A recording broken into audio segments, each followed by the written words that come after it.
Welcome to DIY with Diamond Tack Co. Today we're going to go over how to do a double cobra braid. If you already know how to do the single cobra braid, then this double cobra is going to be no problem. But if not, don't sweat it, we'll go over it real quick here in the beginning. So starting out, we're going to need 8 single strands or 4 strands doubled over. To start, we'll split these into 2 groups of 4 strands, and these center 2 strands here will be the core. They'll be paired together throughout the whole braid and they will not move. Now we'll want to decide what color is going to cross over the front. That color is going to stay the same for the entirety of the braid. So for this left side, I'm going to have the red strand go over the front and the green strand will go to the back.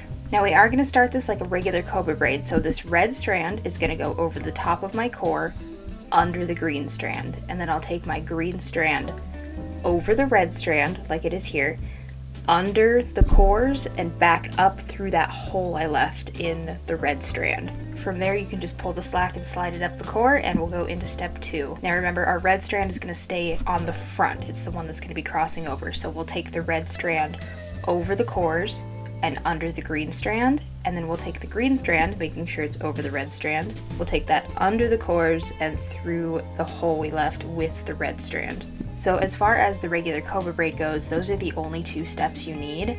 You can stop here if you want to, but for the sake of visibility off camera, I'm going to add another 2 sets in. Then we can move on to our next grouping on the right. So we're going to do the same thing with these 4 strands. Those 2 center ones are going to be our core, and on this one I've decided that I want the pink to be the one that crosses over in the front the entire time. So my pink strand is going to cross over in front of my 2 core strands, and my green strand is going to lay over my pink strand and go under, behind my 2 cores, and up through that hole we made. And then we're going to do that at least one more time. The nice thing about this cobra braid is that it doesn't matter if you pick the leftmost strand or the rightmost strand to go in the front, it's going to stay consistent the entire time. Now comes the joining part. This is what makes the double cobra the double cobra. Now I've made sure both my green strands are in the center because those are the 2 strands I want to crisscross with each other. The red and the pink strands will never change sides. So here I'm going to take my left green strand and it's going to go over top of my right green strand, and then they're going to switch sides. From here we're just doing step 1 and step 2 of the cobra braid again. So I'm going to take my red strand, it's going to go over top of my cores, and then my green strand from the right side is going to go over top of my red strand, under my cores, and up through that hole we made with the red strand. We'll do the exact same thing for the pink side using the green strand from the left side, and then we're going to go back through on both sides and do step 2 so our green strands meet in the middle again. When you're just starting out with the double cobra braid, it's going to be super helpful to have 3 different colors. This is a braid that is super easy to misplace your strand, and if you're working with all the same colors or even just 2 colors, they're really easy to get lost in the pattern. So for the first couple times, I definitely recommend just picking out 3 colors and just going at it. As soon as you get a feel for the pattern, you're going to be flying through it, but the first couple times are definitely tricky. So now that we've completed step 1 and 2 on both sides, we're going to have our green strands back in the center.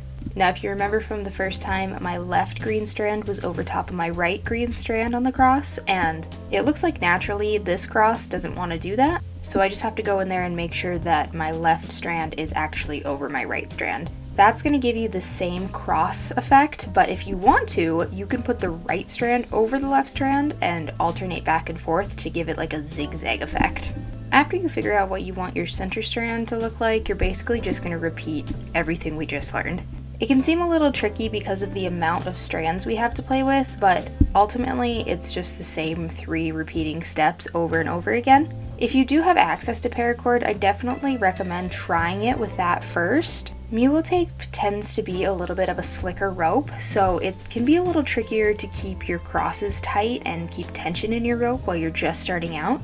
So if you have access to a couple different paracord colors, it's a little bit stiffer and it holds the tension for this braid a lot better than mule tape does. Obviously it's not impossible to do with mule tape, but when you're just starting out, it's better if you can take away all the frustrating parts and just focus on the technique itself. When you do get the hang of the technique, this pattern works awesome for dog collars. It makes a really cool noseband, and it's a great little breast collar pattern too. Thank you guys for watching. If you found this video helpful, a like and a share go a long way. If you're feeling up to it, a subscribe would also help me greatly. And don't forget to check us out on our socials and at diamondtackco.com.